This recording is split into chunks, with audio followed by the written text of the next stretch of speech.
ठीक है, basic proportionality theorem क्या कहता है? Basic proportionality theorem states that if a line is drawn parallel to any one side of a triangle, it cuts the other two sides in the equal proportion. अब क्या इसका मतलब है? Suppose करो ये ट्राइंगल एबीसी है। अब यहां पे हमने एक पैरेलल लाइन बना दिया जो कि साइड बीसी के पैरेलल है, और ये लाइन है पी क्यू। ठीक है, अब ये लाइन ए बी को भी कट कर रहा है एट पॉइंट पी, और ये लाइन ए सी को भी कट कर रहा है एट पॉइंट क्यू। तो अकॉर्डिंग टू द स्टेटमेंट, अगर हम ट्राइंगल के किसी साइड के पैरेलल एक लाइन ड्रॉ कर देते हैं तो ये बाकी दोनों साइड्स को इक्वल प्रोपोर्शन में कट करा। इसका मतलब कि एपी बाई पीबी ये जो रेशियो होगा यही ए क्यू बाई क्यूसी का भी होगा, यही ए क्यू बाई क्यूसी का होगा। यह है बेसिक प्रोपोर्शनैलिटी थ्योरम या थेल्स थ्योरम। थेल एक मैथमेटिशियन का नाम था। ठीक है, इसका कन्वर्स थ्योरम क्या है? Converse of Thales theorem.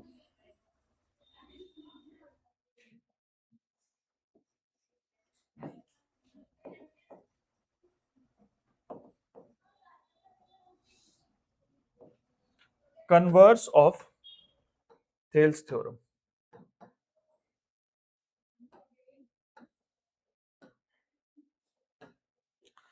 अब कन्वर्स ऑफ थेल्स थ्योरम क्या कहता है कि अगर एक ट्राइंगल हमने ले लिया, ठीक है, और कोई लाइन बना दिया ऐसे,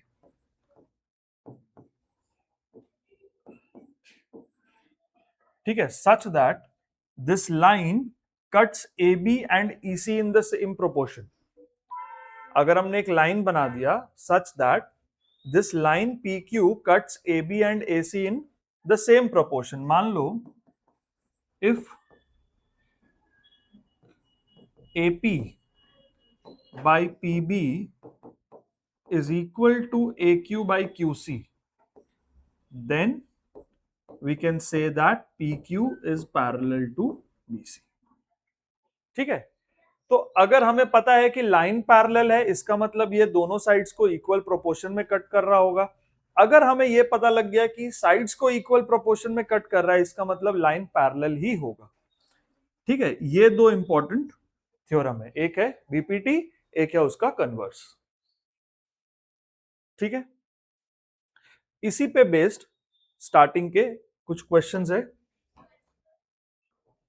देखो डायग्राम ऐसे ही रहेगा, सिर्फ वैल्यूज बदलेंगे। ठीक है, डायग्राम ऐसे ही है, सिर्फ वैल्यूज चेंज होते रहेंगे। तो हम लोग फर्स्ट वाला बना रहे हैं फिलहाल। ठीक है, फर्स्ट क्वेश्चन में क्या कह रहा है? If AD is equal to 3.6। अच्छा यहां पे मार्क कर लें क्या?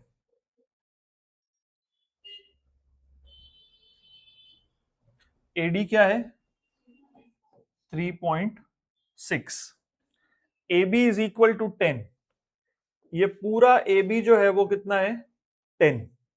तो इससे हम बी डी पता कर सकते हैं, तो सबसे पहले वही पता करते हैं। बी डी क्या होगा? A B minus A D. तो ए बी है 10 और ये है 3.6, मतलब बी डी क्या हो गया? 6.4, है ना? इसको लिख देते हैं 6.4। ठीक है, उसके बाद क्या कह रहा है? उसके बाद कह रहा है कि ए जो है वो 4.5 है। ए 4.5 सेंटीमीटर है। हमें बताना है कि ईसी और एसी का लेंथ क्या है। ठीक है, गिवन है कि ये लाइंस पैरेलल है। देखो ये एरो से पता चल रहा है कि ये दोनों लाइंस पैरेलल है। ठीक है, अब हम कैसे लिखेंगे? देखो,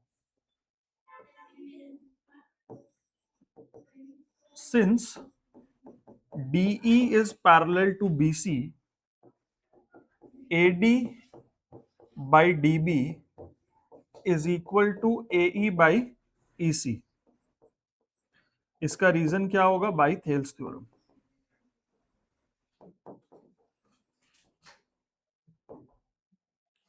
ठीक है, अब यहां पर वैल्यूज पुट करते हैं। एडी का वैल्यू क्या है 3.6, इसका वैल्यू क्या है 6.4, एई का वैल्यू क्या है 4.3, ईसी अननोन है। हाँ बेटा ठीक है, ईसी अननोन है। तो अब इसमें से हम ईसी कैलकुलेट कर सकते हैं। 4.5 इंटू 6.4 डिवाइडेड बाई 3.6। ठीक है, एक डेसिमल इसका हट गया, एक डेसिमल इसका हट गया, इसका डेसिमल हटा तो नीचे एक 10 आ गया। ठीक है, 5 9 jar 45, 5 2 jar 10, 9 4 jar 36, 4 2 jar 8, 8 8 jar 64। तो ईसी का लेंथ पता चल गया 8 सेंटीमीटर। ईसी का लेंथ आ गया 8। ठीक है, अब एसी निकालना है। एसी का लेंथ क्या होगा, एसी क्या होगा एई प्लस ईसी। तो एई तो 4.5 सेंटीमीटर था और ईसी हमने निकाला 8, तो ये क्या हो गया 12.5 सेंटीमीटर। क्लियर है? ठीक है, चलो नोट कर लो इसको। Same diagram, second question.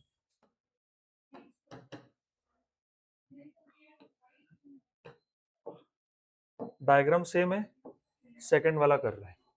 ठीक है, ए बी 13.3, ये पूरा कितना है 13.3, ए सी मतलब ये पूरा 11.9।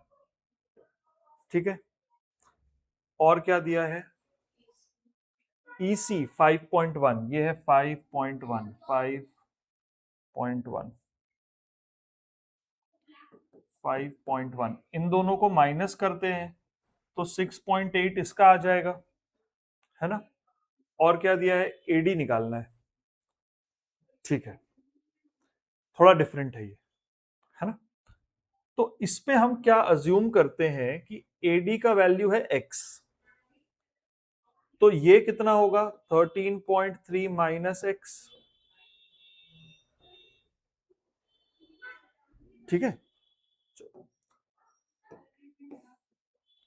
अब स्टार्ट करते हैं बनाना।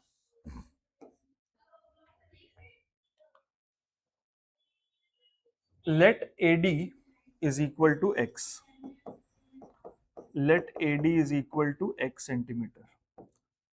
तो फिर BD क्या हो गया 13.3 minus x centimetre.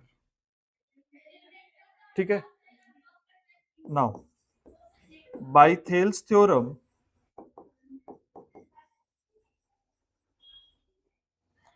AD by DB is equal to AE by EC। ठीक है, AD का वैल्यू पुट कर दिया x, इसका पुट कर दिया 13.3 माइनस एक्स, AE 6.8 और ये हो गया 5.1। ठीक है, अब यहां पे थोड़ा cross multiplication, 5.1x is equal to 13.3 into 6.8, 13.3 into 6.8,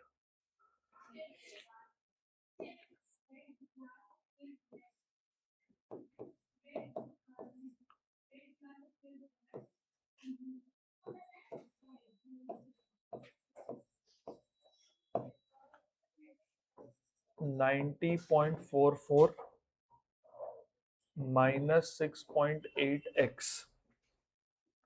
ठीक है, अब ये इधर आएगा तो 11.9x इज इक्वल टू 90.44। तो x का वैल्यू क्या हो गया 90.44 डिवाइडेड बाई 11.9। ठीक है, तो कितना आएगा 90.44 डिवाइडेड बाई 11.9, 7.6 आ जाएगा ये। ठीक है, 7.6 सेंटीमीटर। ठीक है,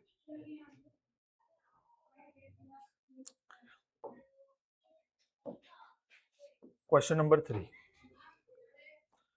AD बाई DB 4/7 है, AD बाई DB 4/7 है, AC का लेंथ है 6.6, ये पूरा है 6.6 और AE निकालना है।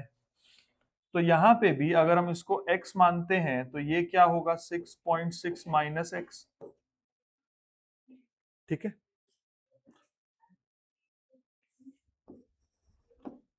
Let AE be equal to x centimetre, therefore AC is equal to EC, EC is equal to 6.6 minus x centimetre, ठीक है। तो यहां पे भी थेल्स थ्योरम एप्लीकेबल है।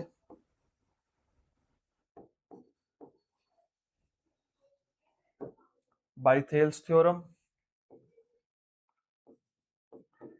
AD by DB is equal to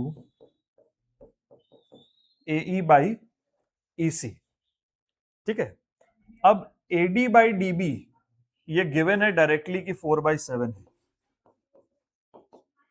और AE का वैल्यू हमने x अज्यूम किया, तो टोटल लेंथ में से माइनस करके ये आ गया 6.6 माइनस x, ठीक है।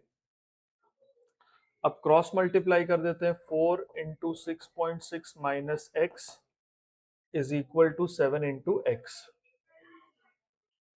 26.4 minus 4x is equal to 7x, 26.4 is equal to 11x, 11x आ गया ये, तो 26.4 by 11 is equal to x, तो 2.4 आ गया x का वैल्यू, ठीक है। तो AE क्या हो गया 2.4 सेंटीमीटर्स, ठीक है, लिख लो।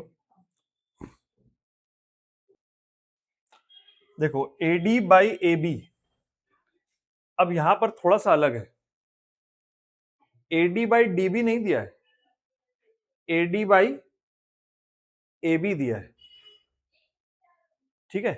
तो यहां पे रेशियो का ना एक प्रॉपर्टी यूज होता है, कैसे यूज होता है देखो, थेल्स थ्योरम से एक कॉन्सेप्ट सीखो।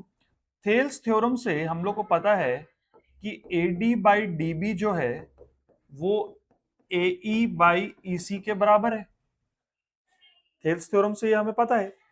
अब क्या करते हैं, अगर हम दोनों तरफ में +1 कर दें, कर सकते हैं, कर सकते हैं, तो यहां पे एलसीएम क्या होगा DB, और यहां क्या होगा AD प्लस DB, यहां क्या होगा EC, तो यहां क्या होगा AE प्लस EC। अब बताओ AD प्लस DB क्या होगा, AB होगा, है ना, और नीचे DB, और यहां AE प्लस EC क्या होगा, AC होगा, और नीचे AC। तो अगर AD by DB is equal to, अगर हम ऐसा करें कि AD by DB is equal to AE by EC, तो फिर ये बात भी सही है, ठीक है ना, क्लियर है ना ये चीज कैसे आया। अब देखो यहां पे AD बाई DB दिया हुआ है और EC दिया हुआ है, EC दिया हुआ है 3.5 और AE पूछा है, ठीक है। या तो हम ये प्रॉपर्टी से कर लेंगे या तो हम एक और प्रॉपर्टी कर सकते हैं, क्या है वो देखो, AD बाई AB 8/15 दिया है, let AD is equal to 8K and AB is equal to 15K, मान लेते हैं रेशियो दिया है तो हम एक वेरिएबल लगा के ले सकते हैं। अब DB का लेंथ क्या होगा, अगर AD आ गया 8K और ये पूरा आ गया 15K, तो ये कितना होगा 7k, माइनस करके 7k, तो मेरे को इसका रेशियो मिल गया, है ना। वो चीज यहां पर लिख देते हैं। तो dB क्या आ जाएगा, dB आ जाएगा AB minus AD, that is 15k minus 8k, that is equal to 7k। ठीक है, अब थेल्स थ्योरम लगा देते हैं डायरेक्टली।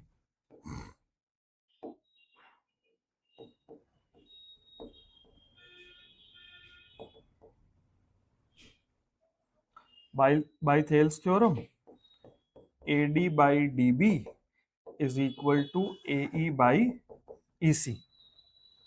ठीक है, AD 8k और DB 7k, तो 8k बाई 7k, k के साथ k कट गया पहले ही। AE का वैल्यू पता करना है और EC का वैल्यू दे रखा है 3.5। ठीक है, इसको हटा देते हैं फिलहाल।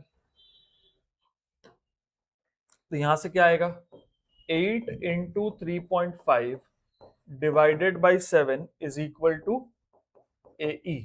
3.5 का डबल है 7, तो कट गया 2 टाइम्स और 2 4 जार 8, तो AE का लेंथ आ गया कितना, 4 सेंटीमीटर। क्लियर है ना। तो इस तरह से मिसिंग वैल्यूज हम लोग को फाइंड करना है। ठीक है, चलो नोट करो। देखो, इसमें भी क्या है कि यही डायग्राम है और क्वेश्चन के 3 पार्ट्स हैं, हर पार्ट में वैल्यूज अलग है, डायग्राम ऐसे ही रहेगा। ठीक है, क्या कह रहा है देखो, D and E are points on the side AB and AC respectively of triangle ABC such that DE is parallel to BC।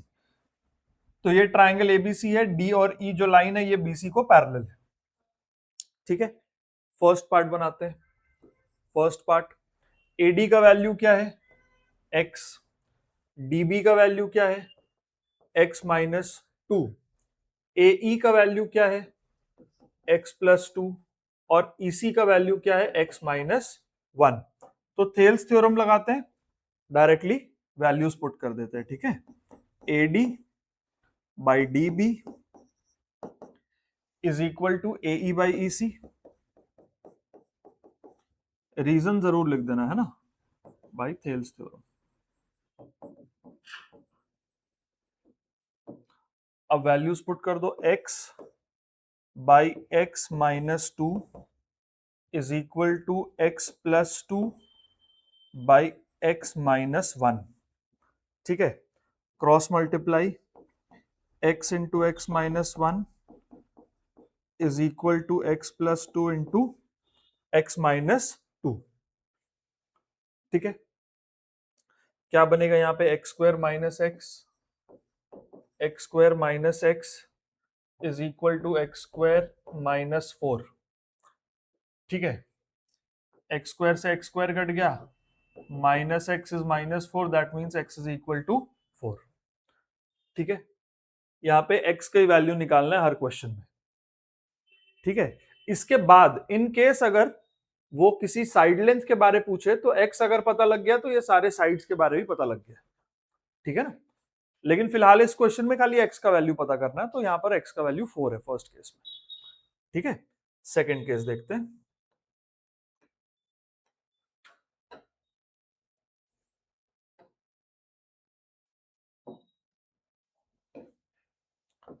Second case देखो, AD दिया हुआ है 4 और DB दिया है x माइनस 4, AE का वैल्यू है 8 और EC का वैल्यू है 3x माइनस 19। EC का वैल्यू है 3x माइनस 19। ठीक है, तो यहां पे भी प्रॉपर्टी अप्लाई कर देते हैं। AD by DB is equal to AE by EC by Thales theorem. तो AD आ गया 4 और DB आ गया x minus 4 is equal to 8 by 3x minus 19। ठीक है, यहां से कट गया, 4 2 जार 8, अब क्रॉस मल्टीप्लाई कर देते हैं तो बन जाएगा 1 into 3x minus 19 is equal to 2 into x minus 4। तो 3x minus 19 is equal to 2x minus 8। So 3x minus 2x is equal to minus 8 plus 19। तो x का वैल्यू यहां से आ गया 11। ठीक है, इस पे x का वैल्यू आ गया 11। ठीक है,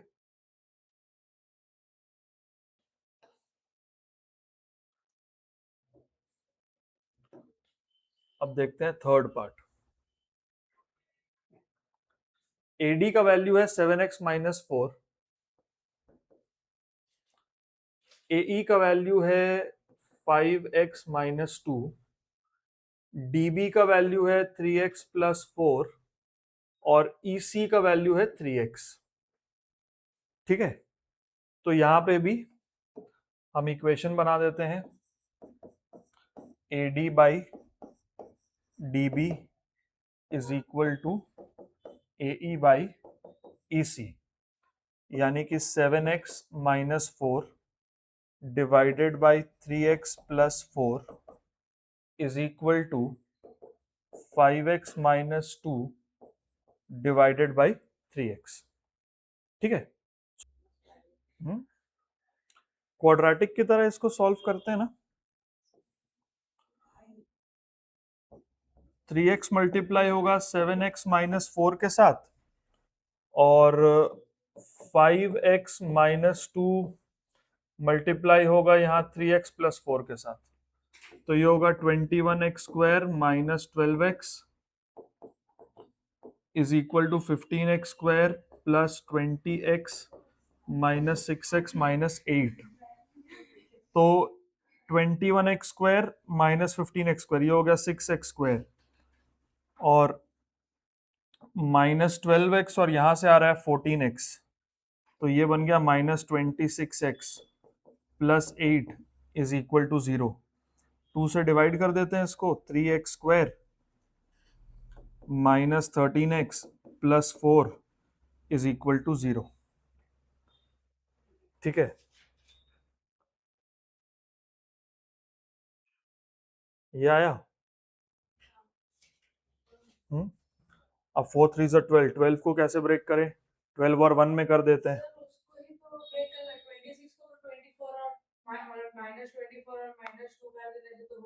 बिल्कुल बिल्कुल वैसा भी कर सकते हैं, उसको सिंप्लीफाई भी कर सकते हैं।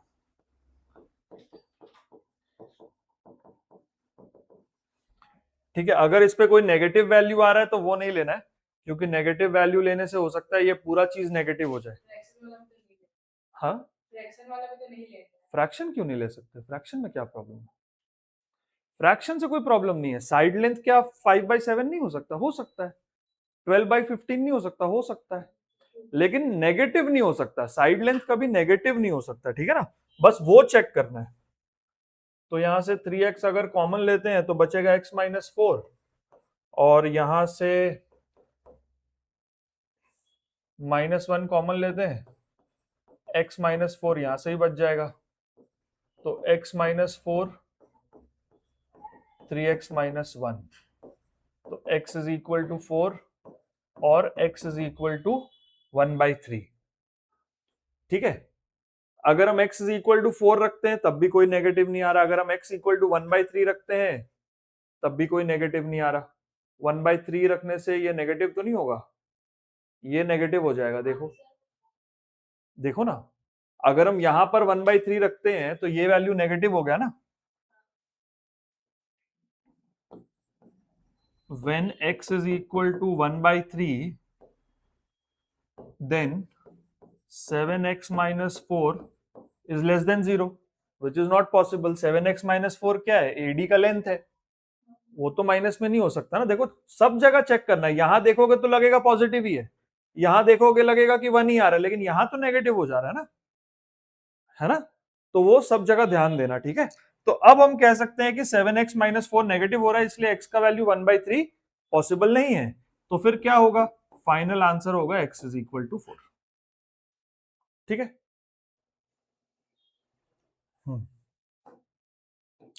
देखो फर्स्ट वाला, एडी का लेंथ क्या है 5.7, 5.7, डीबी का लेंथ क्या है 9.5। ठीक है, तो इसका रेशियो निकालो पहले, एडी बाई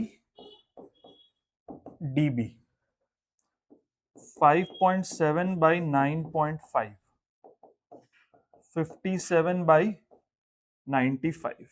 ठीक है, 19 से कट होगा, 19 3 is 57, 19 5 is 95, तो ये सिंप्लीफाइड आया ratio 3:5।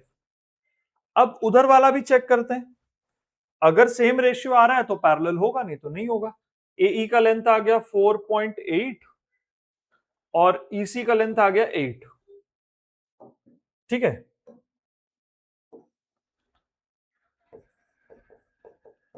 AE by EC 4.8 by 8 यानी 48 बाई 80। 16 से कैंसिल करो, 16 3 जा 48, 16 5 जा 80। रेशियो सेम आया, इसका मतलब लाइंस पैरेलल है। तो कैसे लिखेंगे,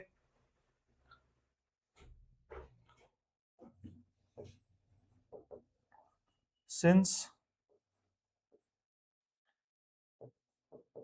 AD by DB is equal to AE by EC, DE is parallel to BC. Reason, by converse of Thales theorem. By converse of Thales theorem. ठीक है, अब सब में यही करना है, कर लोगे। अब नेक्स्ट जो प्रॉपर्टी है इंपॉर्टेंट, वो है एंगल बाइसेक्टर थ्योरम। ठीक है, एंगल बाइसेक्टर थ्योरम।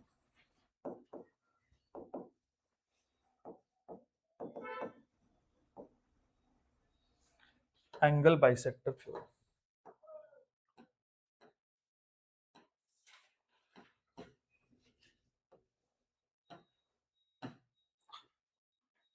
सपोज करो ये एक ट्राइंगल है,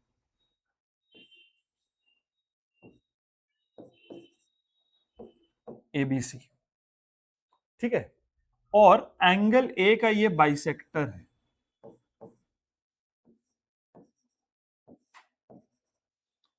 ठीक है, अब एडी जो है ना, ये एंगल का बाइसेक्टर है। ये जरूरी नहीं कि डी मिड पॉइंट होगा या एडी परपेंडिकुलर होगा, ऐसा नहीं है। सिर्फ एडी क्या है, एंगल बाइसेक्टर है। हो सकता है कि डी मिड पॉइंट हो बीसी का, जैसे अगर वो आइसोसेलेस ट्राइंगल के केस में होता या इक्विलैटरल के केस में होता है ना। फिलहाल डी मिड पॉइंट है कि नहीं है वो सब नहीं देखना, सिर्फ ये देखना है कि एडी कोई ऐसा लाइन है जो इस एंगल ए को दो इक्वल पार्ट्स में डिवाइड कर रहा है। ठीक है, जो भी लाइन इस एंगल ए को दो इक्वल पार्ट्स में डिवाइड करे वो बना देना है, ये एडी है, इसको बोलते हैं angle bisector.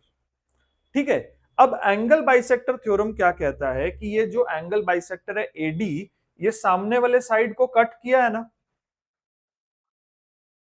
BD is to DC के रेशियो में।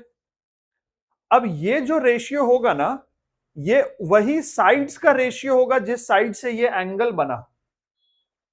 एंगल बाइसेक्टर कौन से एंगल को बाइसेक्ट किया, एंगल ए को, और कट कौन से साइड को किया, साइड बीसी को। तो साइड बीसी को उसी रेशियो में कट किया जिस रेशियो में वो दोनों साइड हैं जिससे एंगल बना है। अब इसको लिखने का क्या तरीका है, देखो ये एंगल बाइसेक्टर है ना, पॉइंट डी पे बाइसेक्ट हो रहा है साइड, तो हम क्या करेंगे, डीबी लिखेंगे पहले और डीसी। ये रेशियो हो गया जिस साइड में, जिस रेशियो में इस साइड को बाइसेक्ट किया जा रहा है। पॉइंट ऑफ बाइसेक्शन से लेफ्ट वाला point divided by point of bisection से राइट वाला पॉइंट, ऐसे लिख दो, डीबी डिवाइडेड बाय डीसी। अब ये किसके बराबर होगा, देखो बी से कौन सा साइड बन रहा है, बी ए, और सी से कौन सा साइड बन रहा है, सी ए। ऐसे याद रखोगे तो भूलोगे नहीं। ठीक है, एक और डायग्राम बनाते हैं, उस पर बताओ कि कैसे एप्लीकेबल होगा ये। ठीक है,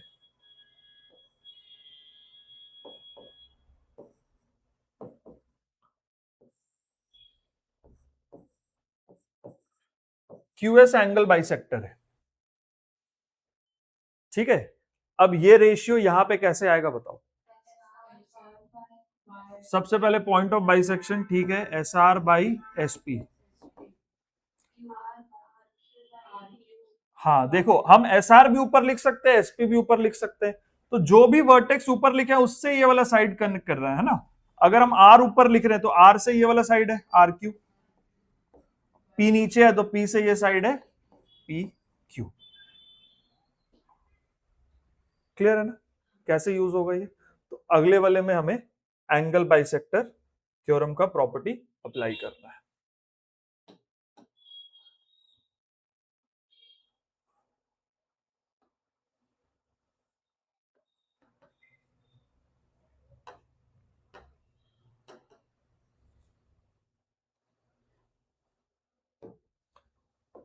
फर्स्ट वाला कर रहे हैं, ठीक है। AB का क्या लेंथ है 6.4, 6.4। AC का क्या लेंथ है 8, BD का लेंथ है 5.6, और ये DB DC हमें पता करना है, ठीक है। DC अगर पता लग गया तो हम BC का लेंथ भी निकाल सकते हैं, ठीक है। ओके, तो सबसे पहले लिखते हैं बाई एंगल बाइसेक्टर थ्योरम।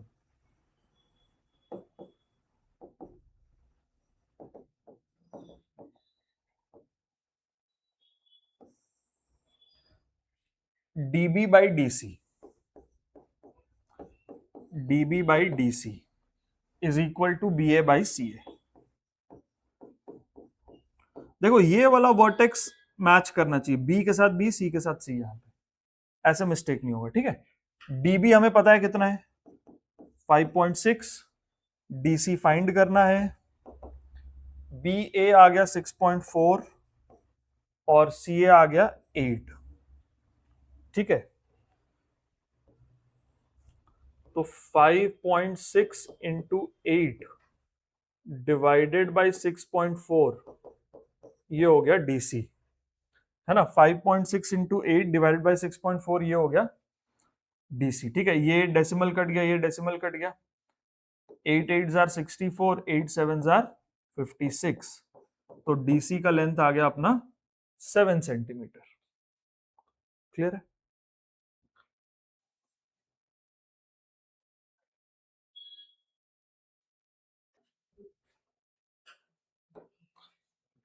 देखो इस पे क्या कह रहा है क्वेश्चन में कि M is a point on side BC of parallelogram ABCD। ABCD parallelogram है, M कोई ऐसा पॉइंट है, और जब DM को प्रोड्यूस किया जाता है it meets AB produced at N। AB produce मतलब A से B से आगे बढ़ते हुए N तक जाना है। AB प्रोड्यूस्ड, A से स्टार्ट करो, B से होते हुए N तक जाना है।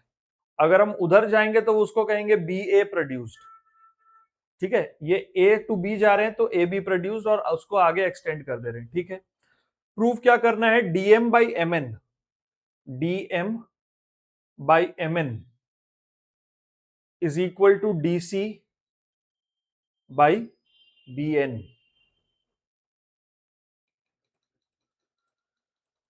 ठीक है, तो देखो ऐसे तो हम लोग इसका सिमिलर ट्राइंगल से निकाल सकते हैं। कैसे निकाल सकते हैं, ये पैरेललोग्राम दिया है ना, तो ये एंगल और ये एंगल ऑल्टरनेट इंटीरियर एंगल होगा।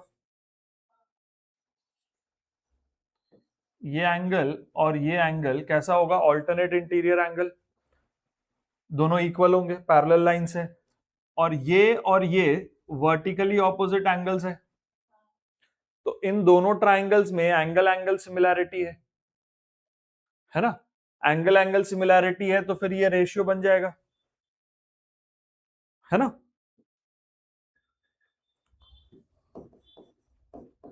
इन triangle DCM and triangle NBM, ठीक है, angle CDM is equal to angle BNM, alternate interior angles, ठीक है। उसके बाद angle DCM is equal to DCM नहीं DMC, एंगल DMC है ना, is equal to NMB, angle NMB। ये है वर्टिकली ऑपोजिट एंगल्स, ठीक है। तो triangle DCM is similar to triangle NBM by angle rule of similarity, ठीक है। अब इससे हम क्या निकाल सकते हैं, DM by NM, ठीक है, is equal to DC by NB, ठीक है। ये प्रूव हो गया। सिमिलर ट्राइंगल्स में कॉरेस्पॉन्डिंग साइड्स का रेशियो इक्वल होता है, ऐसे लिख दिया हम, ठीक है। अब देखो सिमिलैरिटी हम कैसे लिखेंगे, एंगल D के साथ एंगल N मैच हो रहा है ना, तो यहां पे पहले D लिखा है, यहां पे N लिखा है। उसके बाद एंगल M के साथ M मैच हो रहा है दोनों ट्राइंगल्स में, तो M लास्ट में लिखा है, तो इसका भी M लास्ट में लिखा है, ठीक है। ऐसे मैच करना चाहिए, ठीक है। अच्छा, ये भी तो ऑल्टरनेट इंटीरियर एंगल्स है, ये वाला और ये वाला, ये भी ऑल्टरनेट इंटीरियर एंगल है, तो एंगल C के साथ इस ट्राइंगल में एंगल B मैच हो रहा है, ठीक है ना। हम रैंडमली कोई भी वर्टेक्स को किसी के साथ भी नहीं कर सकते रिलेट, है ना, सही ऑर्डर में लिखना है। D के साथ N इक्वल है तो पहले D लिखा फिर N लिखा, C के साथ B इक्वल है तो C और B सेकंड में लिखा, और लास्ट में M और M दोनों में आ रहा है, M दोनों के साथ मैच कर रहा है तो M लास्ट में लिखा हुआ है, ठीक है। अब इसी से देखो फर्स्ट और थर्ड लेटर लिया, इसका भी फर्स्ट और थर्ड लेटर लिया, इसका भी, तो ये दोनों कॉरेस्पॉन्डिंग साइड्स बने DB by NM, ठीक है। यहां से फर्स्ट और सेकंड लिया, यहां से भी फर्स्ट और सेकंड लिया, तो बन गया DC by NB। सेकंड और थर्ड से भी बनता, लेकिन यहां पे उसका रिक्वायरमेंट है नहीं, ठीक है क्या, नहीं, ठीक है। अब नेक्स्ट क्या है, DN by DM, DN by DM is equal to AN by DC, okay.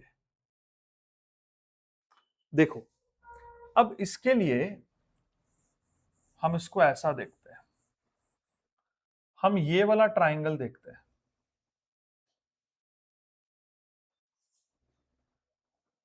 ये वाला ट्राइंगल, ये लाइन इसको पैरेलल है ना,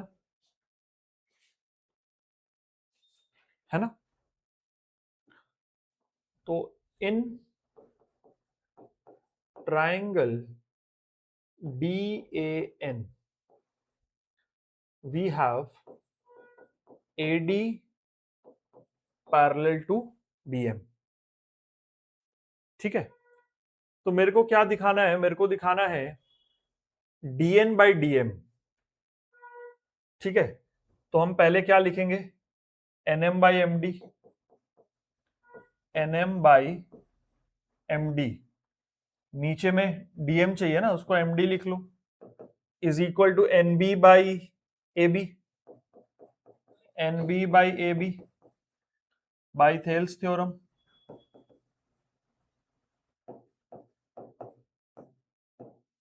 ठीक है। अब दोनों में 1 1 ऐड कर दूं,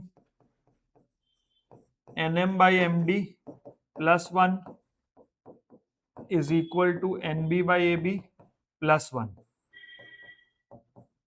यहां क्या आ गया, NM प्लस MD, और यहां आ गया NB plus AB by AB। अब देखो NM प्लस MD, ये क्या हो गया, DN हो गया, और MD को हम DM लिख सकते हैं। NB प्लस AB, ये क्या हो गया, AN हो गया, और नीचे AB, ये आया, देखो इसके अकॉर्डिंगली ये आया, लेकिन AB की जगह DC है, तो ये क्योंकि पैरेललोग्राम के ऑपोजिट साइड है तो उसको हम रिप्लेस कर सकते हैं, ठीक है। तो ये आ गया रेशियो थेल्स थ्योरम से। उसके बाद हम लास्ट में चेंज कर देंगे, ए बी की जगह हम डीसी लिख सकते हैं। इसका रीजन लिख देंगे A B is equal to DC. क्या रीजन है? Opposite sides of parallelogram. Clear है? चलो यहां तक आज नोट कर लो।